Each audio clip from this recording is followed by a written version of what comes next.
হে গাছ, আমার মনের আশা পূরণ করো। হে গাছ, আমার মানতকে কবুল করো।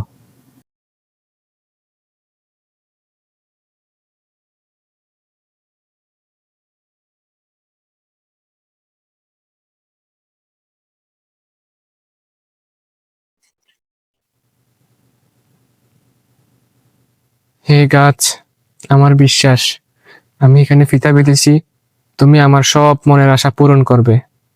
তুমি আমার সব মনের আশা পূরণ করে দিও।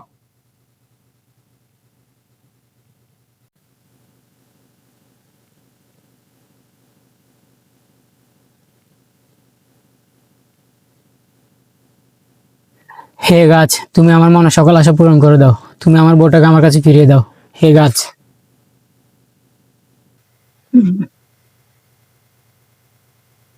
আরে, কোথায় যাচ্ছ তোমরা? দেখি, দাঁড়াও দাঁড়াও, দেখে আসো।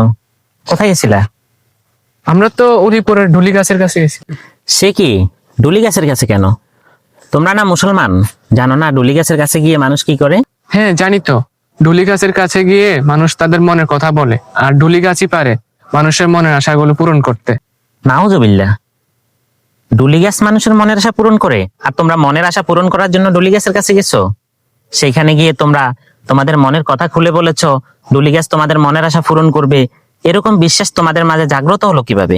আমি তো যতটুকু জানি তোমরা মুসলমানের ছেলে, মুসলমানের ঘরে জন্ম নিয়ে তোমরা একটা গাছের কাছে প্রার্থনা করতে গিয়েছো। তোমাদের জ্ঞান কি এতটাই লোপ পেয়েছে? তোমরা মুসলমানের যে ধর্ম আছে, ইসলাম ধর্ম, এই ধর্মের জ্ঞান কি একটু অর্জন করনি? এই ধর্মের জ্ঞানে কোথাও আছে আল্লাহ ব্যতীত কারো কাছে কোনো কিছু চাওয়া? নাকি কারো ক্ষমতা আছে কোনো কিছু, কারো মনের আশা পূরণ করে দেওয়ার? যদি চাইতে হতো তোমরা আল্লাহর কাছেই চাইতা।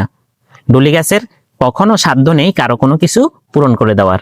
এই যে চাইতে গেছো, চাইতে গিয়ে গাছটাকে তোমরা আল্লাহর সমকক্ষ বানিয়ে ফেলছো। কারণ একমাত্র আল্লাহ যেটা পারে সেটাতে সমকক্ষ, সেই জায়গাটাতে তোমরা আরেকজনকে স্থান দিয়েছো। এটা শিরক হয়ে গেছে।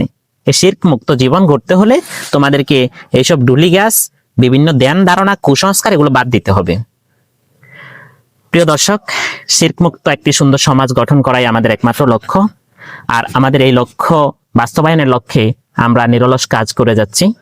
আমাদের কাজগুলো কেমন হচ্ছে সেটা আমাদেরকে লাইক কমেন্টস করে জানাবেন, আর শেয়ারের মাধ্যমে অন্যজনের কাছে ছড়িয়ে দিবেন, যেন একটি সুন্দর সমাজ বাস্তবায়নে আমরা আরো অনেক দূর এগিয়ে যেতে পারি।